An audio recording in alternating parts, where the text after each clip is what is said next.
전북 전주에 무려 19년 동안 남몰래 성금을 두고 가는 얼굴 없는 천사가 있다는 거 아시는 분은 또 아시죠? 그런데 주민센터 앞에 늘 놓아뒀던 나무 아래에 놓고 갔다라는 전화를 받고 딱 1분 만에 나갔는데 성금은 사라진 뒤였고, 그리고 절도범들은 충남 논산까지 달아났다가 붙잡혔다고 합니다. 어떻게 이런 돈을 훔칠 생각을 할 수 있는지 정말 황당한데요. 선행의 표상이 된 얼굴 없는 천사의 고귀한 마음을 훔쳐갔다. 네, 전주에 살고 있는 한 시민의 말입니다. 김지윤의 이브닝쇼 시작합니다. 네, 서울타임즈 시간입니다. 오마이뉴스 박종호 기자 그리고 정상근 기자 나와 계십니다. 안녕하세요. 네, 안녕하세요. 네, 주말 잘 쉬셨어요? 네, 잘 쉬었습니다. 네, 잘 쉬고 왔습니다. 일요일에 아내가 출근해가지고 혼자 아이를 보느라고 잘 쉬었겠다 진짜. 그죠? 정말 잘 쉬었습니다. 제 얼굴 한번 보십시오. 더 까매졌어요. 우리 정상근 기자는? 네, 저도 잘 쉬었습니다. 네. 아이 보면서? 네, 어떤 의미인지 알겠습니다. 네. 두 분이 이따 나가면서 한마디씩 같이 하세요. 뭔가 공감대가 있을 것 같아. 네, 오늘 신년 특별 사면이 있었습니다. 우리가 좀 익숙한 분들이 좀 포함되어 있어요. 그렇습니다. 2011년 1월 불법 정치자금 수수 혐의로 지사직을 상실했던 이광재 전 강원지사, 그리고 각종 공직선거법과 정치자금법 위반 혐의로 형이 확정된 신지호 전 새누리당 의원, 공성진 전 한나라당 의원, 각각 공직선거법, 정치자금법 위반 혐의였고요. 2012년 9월 공직선거법상 후보자 매수 혐의로 징역 1년이 확정돼서 물러났던 광노현 전 서울시 교육감, 2015년 5월 불법 폭력 집회를 주도한 혐의로 징역 3년이 확정된 한상균 전 민주노총 위원장 특별 사면을 받았습니다. 그렇군요. 근데 한명숙 전 국무총리가 빠졌잖아요. 네, 이런 부분은 어떻게 이해를 해야 되나요? 청와대의 설명으로는 이게 어떤 정치적 고려 때문에 그런 게 아니라 이 기준이라는 것을 정치자금법 혹은 이제 그 선거 관련 그 돈과 관련된 것들만 한정을 했기 때문에 기준이 이렇게 잡혔다라는 거였습니다. 그래서 이광재 전 강원도지사가 여기에 포함이 됐고 또 새누리당 쪽에서도 이제 신지호 전 새누리당 의원 그리고 공성진 전 한나라당 의원도 같이 특별사면을 받았어요. 이게 정치자금법 위반 혐의로 얽혀 있었기 때문에. 근데 반면에 여기 이제 포함되지 않았던 사람들 이렇게 한명숙 전 국무총리라든가 최민희 의원 같은 경우는 포함되지 않았습니다. 그렇군요. 그러니까 문재인 정부에서 5가지 문재인 대통령의 대선 후보 시절에 뇌물, 알선수재, 수뢰, 배임, 횡령 5대 중대 부패 범죄자에 대한 사면권 제한을 공약했었어요. 그러니까 청와대의 얘기는 뭐냐면 이광재 전 지사의 경우에는 정치 자금을 받았지만 그에 대한 대가를 치렀는지에 따라 뇌물이 될 수 있는 것인데 대가성이 없어서 뇌물죄에 해당하지 않는다라고 판단했다. 이렇게 설명을 했는데 여기에 대한 지적 그렇게 볼 수 없다라는 비판도 나오고 있습니다. 그렇군요. 이광재 전 지사 같으면은 그러면 이제 정치 활동을 재개를 할 가능성이 있어지는 건가요? 어떻게 보시나요? 그렇죠. 송선 지금 본 후보 등록일이 아직 좀 남았기 때문에 근데 또 사면을 받았으면은 이렇게 결격 사유는 없지 않습니까? 등록을 하는 데 있어서는. 그래서 아마 총선에 출마 가능성이 좀 있지 않을까. 언론은 그렇게 예상을 하더라고요. 그러니까 강원도 지역이 민주당의 약세 지역이에요. 강원지사를 좀 했던 이광재 전 지사가 나온다면 또 거기서 의원도 했지 않습니까? 거기서는 또 상당히 인기가 있다는 얘기를 들었었거든요. 그 당시에 이 지사가 강원도지사 시절에 제가 취재 가고 이런 적이 있었는데 상당히 인기가 좋더라고요. 그래서 의외다라는 생각을 했는데 왜요? 강원도에 강원 민주당 출신이라서 강원도가 약간은 보수 성향이 좀 있다고 우리가 보통 얘기를 많이 하죠. 그러니까 강원도의 인재, 인물 이런 평가를 받아가지고요. 그러니까 좀 많이 인기를 좀 끌었다 이런 생각을 좀 하고 있습니다. 그렇군요. 앞으로 어떻게 또 정치적인 활동을 재개를 할지 조금 관심이 가는 인물 중에 한 명이라고 할 수가 있겠습니다. 네, 그리고 지금 추미애 법무부 장관 후보 인사청문회가 열리고 있었는데 지금 사실은 되게 눈길을 끌었던 게 손수건 있잖아요. 그걸로 이렇게 다리를 묶고 있었던 장면이 있었거든요. 근데 저도 왜 그런지 모르겠는데 피가 잘 통한다라고 하더라고요. 아, 그래요? 네. 그래서 추미애 의원이 과거에 굉장히 오랜 거리를 이른바 탄핵 전국 때 그때 좀 예전에 이제 노무현 전 대통령 당시죠. 그때 삼보일배. 삼보일배를 했었는데 그게 이제 몸이 좀 안 좋아서 이렇게 좀 혈액 순환을 위해서 묶은 거 아니냐라는 얘기가 있더라고요. 건강상의 이유로. 그래서 특별한 의미는 아니라고 하고요. 근데 종종 그렇게 한다라고 합니다. 그렇군요. 자, 오늘 청문회 어떤 평가가 나오고 있는지 우리 박정훈 기자 좀 얘기 좀 해주세요. 그러니까 우선 한국당에서는 그 추미애 후보자에 대한 울산시장 선거 개입 의혹, 또 정치자금 의혹, 검찰 개혁 등에 대한 뭐 현안에 대해서 질의를 많이 했습니다. 특히 한국당 장제원 의원은 추 후보자의 후원금에서 출판비로 1억 원이 나갔는데 네. 다시 돌려받아 공익재단에 기부하지 않았다면 정치자금법 위반이고 횡령이다. 요거 이제 횡령이다라는 그 그렇습니다. 자료를 제출하라고 요구를 그렇습니다. 했었죠. 예, 출판사에서 돌려받은 돈이 어떤 계좌로 들어왔는지 계좌 증명과 어떤 공익재단에 기부했는지 반드시 해명하고 넘어가야 한다 강조를 했고요. 추미애 의원 같은 후보자 같은 경우는 후원 기간 만료로 후원의 계좌가 폐쇄되고 네. 정치자금 계좌도 닫힌 상태여서 자기 압수표로 돌려받았고 이후 두 곳의 단체, 뭐 한국심장병재단, 한국백혈병 어린이재단 거기에 각각 5천만 원씩 기부를 했다 이렇게 얘기를 했는데 자료를 왜 빨리 안 내냐 이런 책은 이게 네네. 오늘 인사청문회 초반부터 계속 있었고요. 그 추미애 후보자도 계속 자료 찾기 위해서 노력했지만은 못 찾았다. 보존 기한이 지났고 오래돼서 다 뒤져도 남아있지 않아서 발견이 어려웠다 뭐 이런 식으로 해명을 하기도 했습니다. 그렇군요. 반면 민주당은 검찰 개혁에 초점을 맞췄는데요. 민주당 백혜련 의원은 공수처법과 검경수사권 조정안이 통과될 가능성이 크다. 검찰의 구조 전체가 바뀌어야 하는 상황이라며 법무부와 검찰 간 견제와 균형 원리가 잘 적용돼야 하는데 법무장관이 되면 전체적인 검찰 개혁 로드맵을 세워야 한다라고 주문을 했습니다. 이에 관련해서 추 후보자는 뭐 집중된 검찰 권한을 분산해야 하고 부패비리 근절을 위해서 국민이 열망하고 있는 게 바로 공수처다.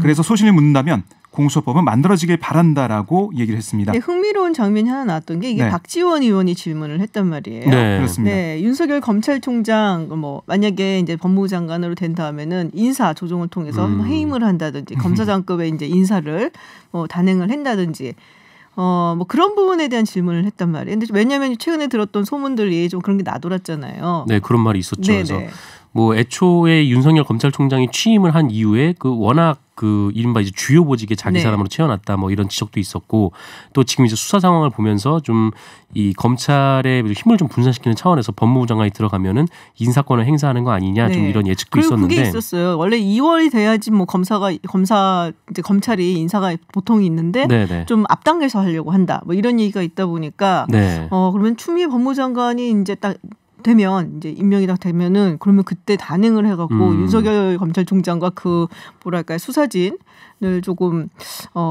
선발을 잘라내린 것이 아니냐 뭐 이런 얘기까지 돌았었거든요. 네, 어쨌든 이 추미애 후보자는 뭐 이렇게 정확하게 어떻게 네. 말을 하진 않았습니다. 그러니까 뭐 인사에 대해서는 뭐 시기나 대상 뭐 보고 들은 바가 없다 그냥 이렇게만 얘기를 했는데 다만 이 법무부 장관은 재청권이 있을 뿐이고 이 인사권자는 대통령이다라고 얘기를 했어요. 그러니까 이거는 대통령이 결단을 하는 거에 따라서 뭐 달려 있다라는 거였는데 여기서 이제 박지원 의원이 한 발 더 들어가서 네. 질문을 던졌는데. 그러니까 검찰총장과 협의해서 인사를 하는 게 뭐 그동안에 뭐 있었던 일이었는데 검찰총장과 협의를 할 거냐 검찰 인사를 하는 데 있어서 이렇게 물어봤더니 이 추미애 후보자가 이렇게 얘기를 했습니다. 어쨌든 이 협의는 아니고 이 법률상으로 검찰총장의 의견을 듣는다고 알고 있다. 네, 그러니까 그 뭐 인사가 있을지 없을지 모르겠는데 어찌됐든 인사가 있다고 하더라도 윤석열 총장의 의견은 좀 제한적일 것이다라고 좀 예고를 한 것 같습니다. 협의 안 한다는 얘기네 거의. 그렇죠. 협의가 아니라 뭐, 뭐 의견만 듣겠다. 얘기를 하면은 뭐 네. 의견은 드리는데 뭐 그렇게 돼 있으니까요. 네. 그렇게 해야죠. 그렇게 한다라는 네. 얘기였고, 근데 아까 그 정치자금법 위반 혐의 뭐 그 부분 그리고 네. 그 뭐랄까 그 출판에 관련된 거 있잖아요. 네. 그래서 나중에 이제 그 돈을 뭐 기부를 했다. 그래서 자료를 제출하는 부분에서 한국당 의원들이 빨리 하라고 뭐 증인을 내세우라고 그랬는데 여상규 위원장이 의외로 예. 편을 잘 안 들어줬어요. 그래서 이거는 무슨 상황인 건가요, 도대체? 그러니까 저도 이렇게 지켜보면서 네. 신기한 느낌까지 죄송합니다. 왜냐하면 여태까지 편을 많이 들어줬거든요. 네, 사실은 맞아요. 여상규 네. 위원장이. 그러니까 신기한 느낌까지 좀 들었는데요. 너무 신기해서 제 목소리가 갈라졌습니다. 죄송합니다. 그러니까 그렇게 놀라웠어요. 장재원 의원이 그러니까 자료 제출 빨리 하라고 하니까 네. 여 위원장이 자료 제출 그 공세 차단에 나섰습니다. 그러니까 지금 답변 받아야 한다라고 요구하자 여성규 위원장이 자료를 내라고 했는데 그 이상 뭘 하겠냐. 본인이 기억이 안 나는데 잘 제출하겠다고 하는 말 외에 무슨 답변 하겠냐라고 옹호를 했어요. 장재원 의원이 왜 예단하시느냐 다시 따지자. 네. 여상규 위원장은 다시 짜증 섞인 목소리로 후보자 답변은 뻔하지 않냐. 뭐 이런 얘기까지 했습니다. 그러니까 박지원 대한신당 의원이 여 위원장을 칭찬하는 그런 일도 벌어졌거든요. 생각해보시면 2018년에 어떤 일이 있었냐면 저 기억해요. 의원과 여상규 위원장이 막 서로 고성을 지르다가 아니 당신 뭐 이러니까 박지원 네. 의원이 여상규 위원장이 내가 당신이야? 당신이 아니? 막 그랬더니 박지원 의원이 아니 그럼 당신이지 내 형님이야? 뭐 이런 식으로 맞아요. 설전을 벌였던 일도 있었는데 우리 위원장 잘한다. 끝물에 잘한다. 뭐 이런 얘기도 하면서 박지원 의원이 칭찬하는 모습도 있었습니다. 근데 좀 약간 희한하잖아요. 왜냐하면 네. 여성교 의원이 그런 분은 아니셨거든요. 근데 갑자기 추미애 의원에 대해서는 상당히 좀 뭐랄까 이쪽 편을 들어주는 느낌? 뭐 이런 게 좀 판사 출신이라 그런가요? 두 분이 다? 글쎄요. 생각해보니까 지금 딱 공통점을 찾자면 그 부분이 공통점을 있긴 찾자면 한데. 그런 부분이 있네. 공통점 뭐 판사 부분이 네. 4년 정도 사법고시 그 연도수 차이가 나던데요. 여성규 위원장이 좀 먼저 됐고요. 네네. 4년 정도 먼저 됐고 뭐 민주당 의원들 얘기 들어보면 혹 어떤 의원은 아니 패스트트랙 네. 수사 관련해서 어쨌든 법무부 장관 자리에서 검찰 수사 지휘할 수도 있고 여러 가지 뭐 역할을 할 수 있지 않습니까? 그렇죠. 그걸 노린 거 아니겠냐 뭐 이런 얘기도 하더라고요. 뭐 물론 여성규 위원장은 부인하거나 아마 대답을 안 하겠지만 네. 이런 얘기까지 나왔습니다. 저는 오늘 색다른 모습을 좀 봤습니다. 여성교 의원. 네. 네. 이제 뭐 그 패스트 수사 관련해서 굉장히 좀 민감한 모습을 좀 많이 보이셨는데 네네. 그 일전에 그 검찰 국정조사 때였나요? 그때도 이 서울중앙지검장이었나 나왔을 때 좀 이거는 뭐 패스트트랙 수사할 거는 아니지 않냐 맞아요. 뭐 그렇게 네. 얘기를 해서도 논란이 된 적도 있었죠. 네. 그렇죠. 네. 여기서 그러면은 잠깐 교통 정보를 좀 듣고 다시 돌아와서 이야기 나누도록 하겠습니다. 네, 교통 정보 듣고 다시 돌아왔습니다. 지금 시간 저녁 6시 32분인데요. 원래 본회의 6시에 열리기로 했잖아요. 네. 저희 스튜디오에 저쪽 위쪽에 보면은 TV가 있어서 저희들이 이렇게 보면서 지금 이제 어떻게 되어가고 있구나라고 상황을 좀 보고 있는데 정상근 기자님 설명을 좀 해주시죠. 지금 어떻게 되는 거예요, 이제? 오늘 원래 6시에 본회의를 개의를 하기로 했는데 네. 6시 개의를 못했고 이 자유한국당 의원들이 본회의장 의장석 앞을 네. 이제 둘러싸고 그 막아선 그런 상태였습니다. 근데 조금 전에 문희상 국회의장이 질서유지권을 발동을 했다라고 하고 그럼 이제 국회 경위들이 이 통로를 확보해서 문희상 의장이 진입할 것으로 지금 예상이 되고 있는 그런 상황입니다. 지금 화면 보니까 방금 전에 문희상 의장이 의장실에서 나왔네요. 의장실에 나왔고 곧 이제 곧 의장석으로 본회의장, 향해서 본회의장에 이제 들어와서 의장석으로 갈 것이다. 그럼 네. 오늘 원래 이제 자동적으로 표결이 돼야 되는데 이렇게 되면은 지금 뭐 수정안이 올라왔잖아요. 권은희 의원이 지금 네네. 수정안을 냈기 때문에 이제 수정안이 올라오게 되면은 그 수정안부터 먼저 우리가 표결 처리를 하게 되어 있잖아요. 그렇습니다. 네, 그러면 네. 이제 권은희 의원의 안부터 표결 처리에 네. 들어가는 것이죠. 네, 그러니까 권은희 의원 안을 보면 그 크게 볼 게 공수처와 공수처에 네. 기소권 주지 않는다는 거죠. 네네. 검찰이 기소권을 가지게 되고 또 검찰에서 불기소하는 것을 기소심의위원회에서 다루게 된다 이런 내용인데 권은희 의원 같은 경우는 30명의 의원들이 참여해서 발의를 했습니다. 바른미래당 당권파 의원들도 있고 또 한국당 의원도 11명에 참여했어요. 네. 그래서 일각에서는 오늘 한국당 의원들이 표결에 참여하는 게 아니냐 이런 얘기도 있었는데 네네. 지금 상황을 보자면 27일 상황하고 비슷합니다. 한국당 의원들이 문희상 의장 올라가지 못하게 통로를 막고 네, 김태형 지금 의원이 목을 막고 있네요. 오늘은 네. 앞장서서 막고 있고 열심히 막지 않은 것 같아요. 네, 상당히 쉽게 올라가는데요. 본인이 지금 지금 3일 전하고 의장석으로? 많은 차이가 나는데 네, 상당히 많이 농구에서 이제 차이가 스크린이라고 하죠. 국회 경위분들이 지금 외치고 있는 막으면은 상황인데요. 문희상 의장이 네. 질러서 들어가는 걸로. 네. 그러니까요. 사흘 전하고는 상당히 좀 다른 모습이기는 한데 네. 네, 일단은 의장석에 올라섰습니다. 개의를 선언했습니다. 네. 근데 지금 권은희 의원이 투표가 되더라도 그 과반 이상이 참석해 있습니다. 재적 의원 네네. 과반 이상이 참석해 지금 있는데 한국당 의원들이 이제 또 지금 어떻게 본회의 그러면은 뭐 표결에 참여를 하는 표결에 건지 참여할지 안 어떤 할지 건지. 모르겠지만 안 할 것으로 보여요. 지금 현재 그래서 단상에 있으니까 안 하면 4+1 협의체 그 의원들 재석 의원으로 네네. 계산이 되겠고요.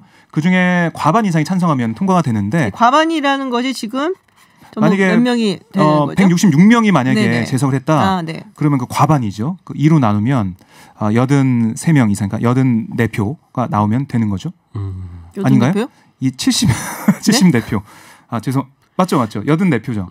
의결 전족수가 네. 이제 148표이기 148명. 때문에 네. 148표는 넘겨야 되는 걸로. 네네. 예. 그러니까 의결 정족수는 투표할 수 있는 표결할 수 있는 거고 만약에 그 과반 참석의 과반 찬성이니까 여기 나와 있는 재석 의원 중에 몇 명이 찬성하느냐 그게 중요한 거죠.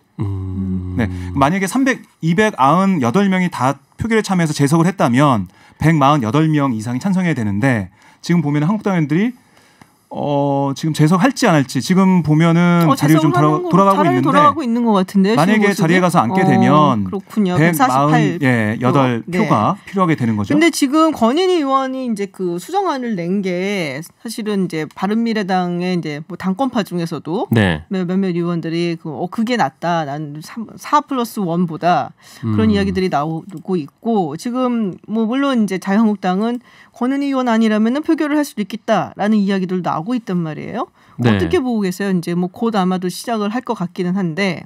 네. 근데 뭐 일단 뭐 이탈표가 있을 거라는 거는 뭐 며칠 전부터 좀 나왔던 얘기인 거고 뭐 민주당 안에서도 지금 공수처법에 이제 좀 회의적인 시선이 있다라고 하고요. 근데 어쨌든 이 4+1에서 계속 좀 모여가지고 표단속을 내부적으로 좀 한 상태고 이런 뭐 좀 뭐랄까 하여튼 다 이제 공수처법에 좀 이탈하는 표들을 다 빼더라도 네네. 어쨌든 의결 정족수이 148표를 넘기는 데는 뭐 큰 무리가 없다. 다 들어와 있다면은 좀 그렇게 좀 분석이 좀 되고 있는 상황입니다. 그렇군요. 사실 저기 선거제도 같은 경우는 네. 선거법 개편안 같은 경우는 상당히 좀 쉽게 된 편이었는데 물론 문희상 의장이 굉장히 고생은 했지만 어쨌든 간에 4+1이 뭐 크게 균열이 없었는데 네네. 공수처법 같은 경우는 조금 균열이 있을 것 같다라는 이야기들이 좀 나와 있었거든요. 이제 검찰 출신 의원들 네. 중심으로 좀 그런 모습이 좀 있는데 이 박주선, 김동철 의원 같은 경우에도 이 권은희 의원 안에 이게 4+1에 들어가 있는 분들이긴 합니다만 네네. 이 권은희 의원 안에 좀 찬성하는 좀 입장이고 박주선 의원 같은 분들은 이제 검찰 출신인 그렇죠. 것이죠. 네. 네. 그러니까 보면은 지금 무기명 투표가 된다면 네. 이탈표가 있을 수 있는데 지금 기명 투표로 갈 가능성이 높습니다. 처음에 그거부터 정하지 않나요? 원래? 네네. 아마 권은희 의원이 요구했기 때문에 아마 그것부터 정할 것 같은데 과반이 찬성을 해야 무기명은 바뀌거든요. 그렇죠. 쉽지 않은 상황입니다. 그렇군요. 근데 오늘 대검찰청에서 출입기자들한테 문자 보냈다는 얘기가 있어요? 네. 이 4+1 협의체 측에서 이 공수처 법안, 그러니까 지금 검찰에서 가장 반발하는 하나 있지 않습니까? 그러니까 고위공직자 어떤 수사를 하다가 고위공직자의 비리 혐의가 발견되면은 공수처에 보고를 하도록 지금 이 4+1이 만들어낸 합의안에 그런 게 있는데 그 조항에 대해서 지금 검찰이 지금 반발을 하고 있고요. 근데 여기에 대해서 이 4+1 쪽에서 그러니까 바른미래당 김관영 의원이 라디오 방송에서 검찰과 어느 정도 좀 얘기가 된 거다. 그러니까 용인이 됐다. 좀 이런 식으로 네, 라디오 방송에서 나와서 얘기를 했어요. 근데 이에 대해서 이제 대검찰청 측에서 이제 출입기자들한테 문자 메시지를 보내가지고 그러니까 검찰은 이런 조항이 포함된 사실을 처음 알았다. 이 합의에 대한 안이 나오고 나서 저렇게 반발하는 내용의 문자를 보냈습니다. 그래서 관련해서 4+1 협의체 원내대표들이 오늘 오후에 모였거든요. 네. 그래서 보완책에 대한 얘기를 했습니다. 그래서 이른바 한국당과 검찰이 얘기하는 공수처법의 독소 조항, 그러니까 공직자 범죄 정보의 공수 통보 조항과 관련해서 보완책을 마련하겠다. 이렇게 좀 돼 있는데 한번 좀 봐야 될 것으로 보입니다. 그렇군요. 네. 뭐 추미애 법무장관 후보자도 지금 청문회 정의라고 투표를 하러 간 것 같다라는 소식이 들어와 있고 오늘 이게 이제 공수처법안이 통과가 되든 부결이 되든 네. 통과될 거라고도 많이 보고 있지만 어쨌든 끝나면 그다음에 검경 수사권 조정 법안 네, 검경 수사권 조정 법안은 민주당에서 오늘 상정하지 않겠다라는 입장으로 알려져 있는데 이 의장단 체력이 좀 많이 떨어져 있고 또 필리버스터가 워낙 또 오래 좀 지속이 되다 보니까 네, 아무래도 좀 한 턴 쉬고 그다음에 곧 다시 임시국회를 열어서 올리는 방안으로 지금 모색을 하고 있는 것 같습니다. 특히 지역구 의원들 같은 경우는 연말 연시에 가장 바쁩니다. 그렇죠. 나가서 나가고 좀 관리를 해야죠 지역구를. 네, 뭐 그런 것도 좀 생각하고 쉬면서 냉각기를 가지고 내년 1월 3일 1월 6일 그 정도에 다시 임시회를 열겠다 이런 입장입니다. 근데 우리 박용진 의원의 유치원 3법은 어떻게 되는 건가요 이제? 항상 맨 끝에 있더라고요. 네, 거의 이제 맨 끝에 이제 하게 되어 있는데. 맨 끝에 있어요. 참, 아유. 그러니까 아마 1월 중순 이후에나 다 통과되지 않을까. 1월 중순 이후에나. 네. 그렇군요. 한 번 더 나오셔야겠어요, 박용진 의원님. 글쎄 뭐 많이 나오긴 하는데 근데 이게 앞으로 안 가더라고요 안건 순서가. 그러니까요. 참, 좀 빨리 좀 정리를 어떻게 해주셨으면 하는데. 네, 다음 소식 좀 들어보도록 하겠습니다. 임동호 전 최고위원 우리 그 전에 검찰이 압수수색하고 24일이었나요? 보니까는 오사카로 갔다. 네, 뭐 그래서 어떻게 된 거냐 뭐 이야기가 좀 많았는데 귀국하자마자 민주당이 자기를 제거하려고 했다. 뭐 이런 얘기를 했어요. 이게 무슨 얘기인가요? 그러니까 임동호 전 최고위원에 대해서 오늘 이제 민주당 중앙당 윤리심판원의 재심이 있었는데요. 그러니까 왜 지금 그 윤리심판원으로 갔냐면 임동호 전 최고위원이 자서전을 냈는데 이 자서전에서 당내 뭐 일종의 이제 브로커가 있다라는 그런 취지의 이제 글을 좀 써놨어요. 그래서 한마디로 이제 내부 경선이 좀 공정하지 못하게 치러지고 있다. 라고 주장을 했는데 이 민주당 측에서는 이제 사실이 아닌 얘기를 이렇게 했다라고 해서 이제 징계 절차에 착수를 했던 거고 그 울산시당에서는 이 제명이 됐습니다. 지난달에 제명이 됐고요.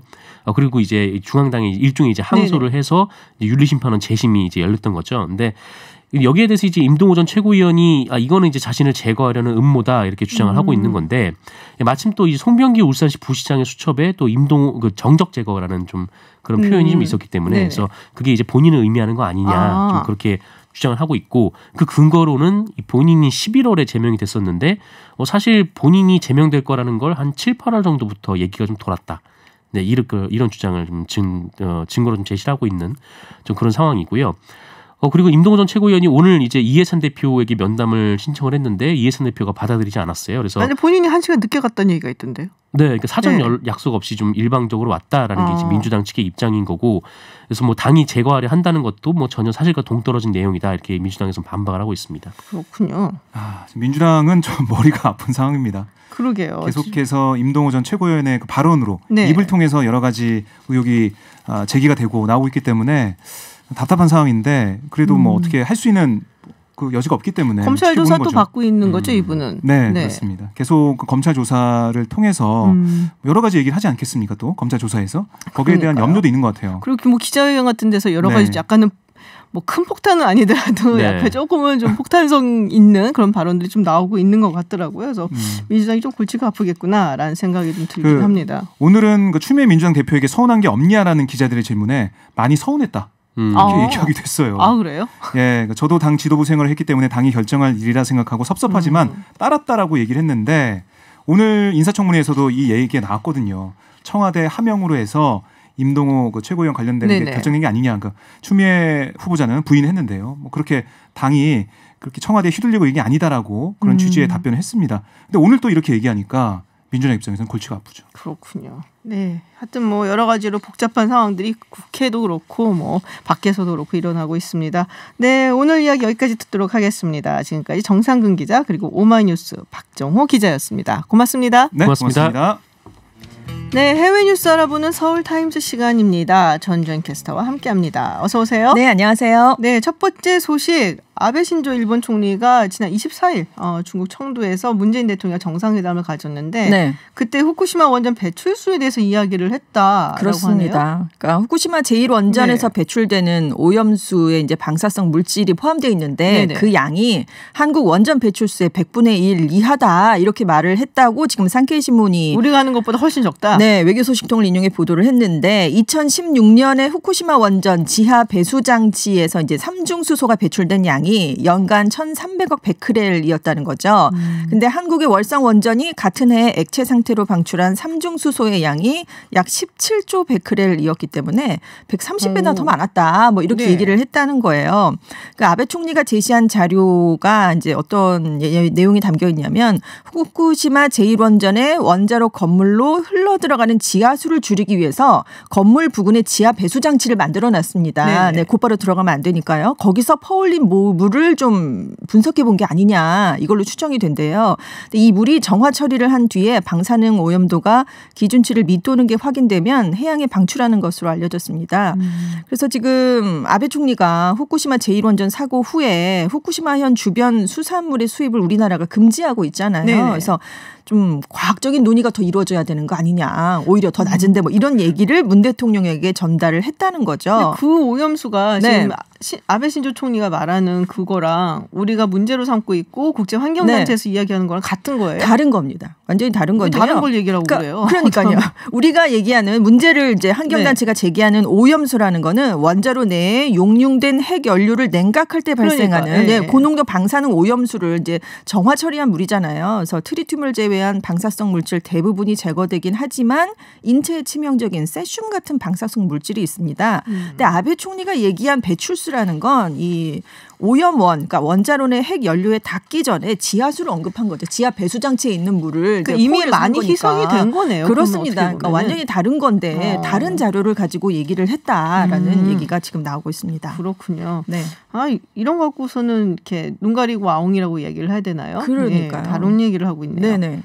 네, 다음 이야기 나눠보도록 하겠습니다. 오늘 이게 굉장히 큰 뉴스기는 했어요. 미국 뭐 언론에서도 굉장히 크게 나왔는데 미국이 이란 혁명 수비대가 직접 지원한다라고 알려져 있는 이라크와 시리아의 시아파 민병대 군사시설을 공격했다라고 네. 지금 미국 국방부가 밝힌 상황입니다. 그렇습니다. 호프먼 미 국방부 대변인이 29일에 정밀 방어 타격을 했다라면서 군사 공격을 한 사실을 확인시켜줬습니다.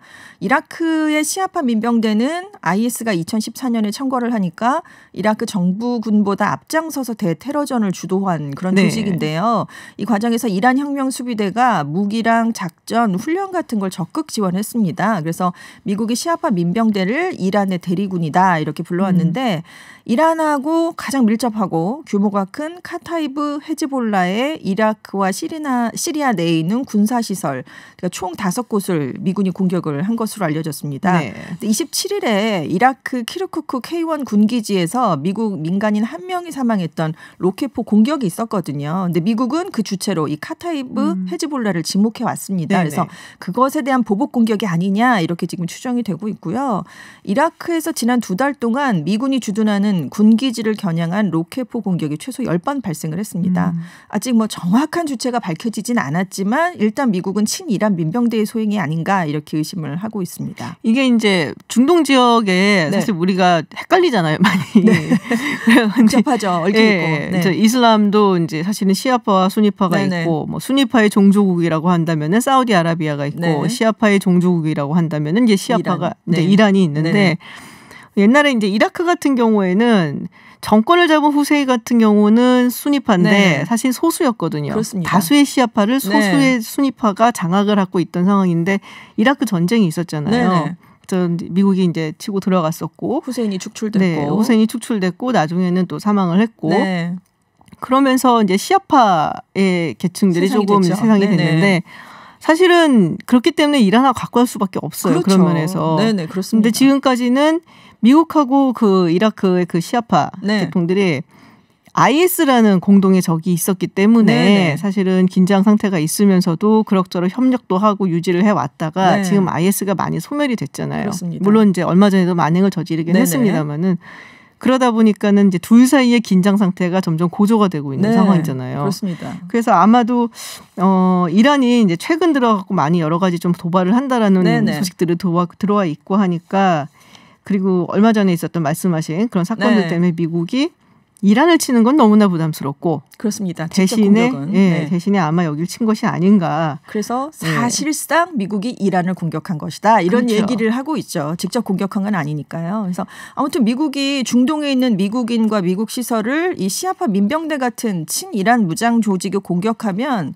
미국에 대한 공격으로 간주하겠다. 이렇게 얘기를 많이 경고를 해왔거든요. 네. 그래서 정말 실질적인 이란 공격이다. 이런 얘기가 나오는 거고요. 지금 군사적으로 대응을 일단 한 셈이잖아요. 아무튼 이란을 배후로 의심한 사건에. 그래서 양국 간 군사적 긴장이 좀 더 격화되지 않을까. 이런 우려가 나오고 있습니다. 지금 사실 그리고 약간은 이제 빈 공간을 중국하고 러시아가 네. 치고 들어가고 있고 그렇습니다.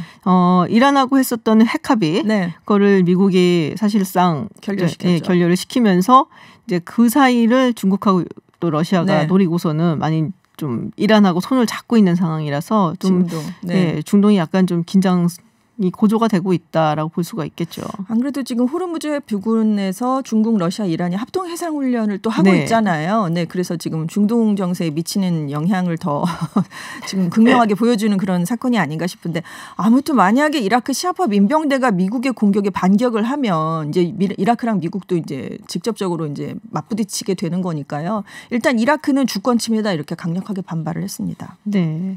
뭐 근데 이란을 직접 치지는 못할 거예요. 아, 미국이. 그럼요. 그거는 너무나 네, 네. 부담스러운 그렇습니다. 거라서 제가 네. 아는 모든 중동 학자들은 네. 이란은 못 친다라고 얘기를 하더라고요. 그렇습니다. 굉장히 네. 군사력으로 상당히 강한 국가고요. 네, 만만치 않을 겁니다. 파장이. 네. 다음 소식 전해주시죠.